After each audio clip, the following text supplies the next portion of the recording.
नमस्कार मंडळी, कसे आहात सगळेजण. तर आज आपण पाहतोय रेसिपी म्हणजेच सगळ्यांच्या आवडीची आणि तोंडाला पाणी सुटणारी अशी मिसळ झणझणीत. तर सगळे मिसळ करतात, तुम्हीही करता, मीही करते, पण आमच्या घरी जराशी वेगळी मिसळ बनवतात. वेगळी म्हणजे काय तर बघतालच.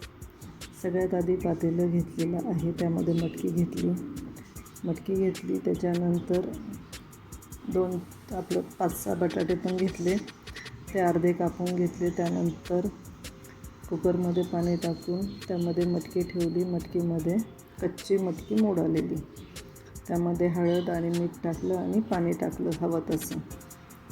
हे झाल्यानंतर कुकरचं झाकण लावून ठेवलं आणि पुढची तयारी बघूच आता आपण. त्यानंतर कुकर होईपर्यंत आपल्याला वाटण पण करायचं होतं. तोपर्यंत कांदा वगैरे कापून घेतलेला आहे मी.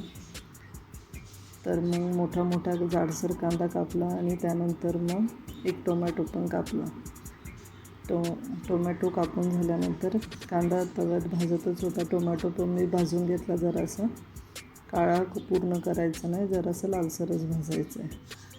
तर अशा पद्धतीने कांदा आणि टोमॅटो मी दोन्हीही भाजून घेतलेलं आहे छान. तर वाटणाची तयारी पण आपली चालू आहे. इकडे दुसऱ्या प्रकाराची पण तयारी चालू आहे. पोहे. आता म्हणताल मिसळमध्ये पोहे कशाला हवेत, तर आम्ही टाकतो पोहे.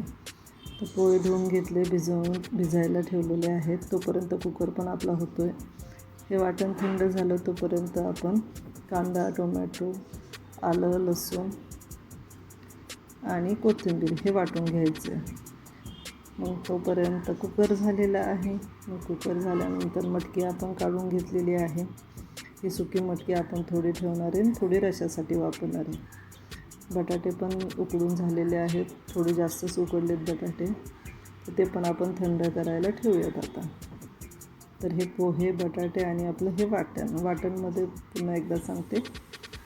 कांदा, टोमॅटो भाजून घेतले जरासं. त्यानंतर आलं, लसूण आणि कोथिंबीर बिना पाणी टाकता ह्याचं वाटण करून घेतलेलं आहे. त्यानंतर पोह्याचा तडका देतो आहे आपण.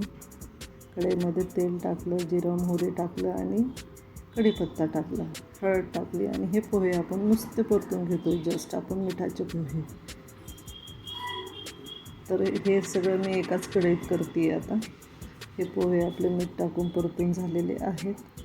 त्यानंतर आपण बटाटा परतायला घेणार आहोत लगेच. अशा पद्धतीने बटाट्याची पण तीच प्रोसिजर आहे. कढई, तेल, जिरं, मोहरी, कढीपत्ता, हळद आणि बटाटा. जास्त उकडला आहे त्यामुळे मी त्याला जास्त बारीक केला नाही, तो आपोआपच बारीक होईल आता हलवता आणि मीठ टाकून घेतले. तेलाचा वापर मी जास्त केलेला नाही आहे, की मिसळ म्हटलं की तेल खूप होतं तडक्याला.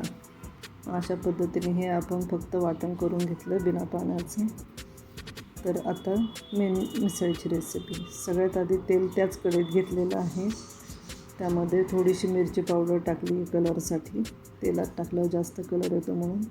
त्यानंतर कढीपत्ताचा तडका दिला. त्यानंतर हे जे वाटलेलं होतं आपण आत्ता मिक्सरमध्ये ते घेतले. लक्षात ठेवा, याच्यात आपण खोबऱ्याचा वापर कुठेही केलेला नाही आहे. जस्ट आलं, लसूण, कोथिंबीर आणि कांदा, टोमॅटो एवढंच आहे. हा रोजचा आपला काळा मसाला घरचा आणि हळद छान हलवून घेतलं आहे. थोडंसं गरम पाणी टाकून मिक्सरचं भांडं नाही, जी मटकी आपण मगाशी शिजवलेली होती त्या मटकीचं पूर्ण पाणी आपण ह्याच्यात काढून घेतलं आहे. कारण की अर्धी मटकी आपल्याला तशीच ठेवायची आणि अर्धी मटकी आपल्याला ह्याच्यासाठी वापरायची. तर अशा पद्धतीने थोडंसं पाणी टाकून ग्रेव्ही छान परतून दिलेली आहे. त्यानंतर जी मटकी होती शिजवलेली ती पण त्याच्यात टाकली आपण आणि ह्याच्यामध्ये आता आपण टाकतो आहे भरपूर असं गरम पाणी. अशा पद्धतीने गरम पाणी टाकून घेतली चांगली. जरा 5-10 मिनटं उकळी आल्यानंतर 5-10 मिनटं आपण मंद आचेवर हे शिजवून घेणार आहोत. आणि त्यानंतर ह्याच्यात मसाला म्हणजे टाकला आहे मी ह्याचा मसाला, सुहानाचा मिसळ मसाला चवीसाठी. कारण की गरम मसाला वगैरे मी काही वापरलेला नाही आहे. तर हा सुहानाचा एक मसाला पॅकेट मी घेतलेला आहे या मिसळसाठी. तर अशा पद्धतीने मिसळचं छान असं मीठ टाकून घेतलं आहे आणि मिसळ आपली झालेली आहे.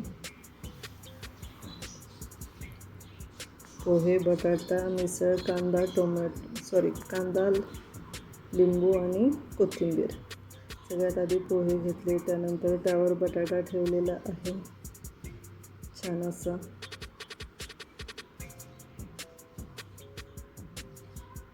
त्यानंतर आपण त्यावर घेतो फरसाण, मग मटकी घेतलेली आहे.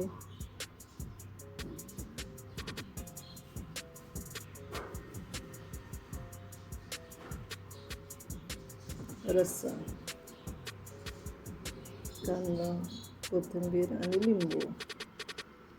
तर कशी वाटली मिसळची रेसिपी नक्की सांगा. चला, बघितल्या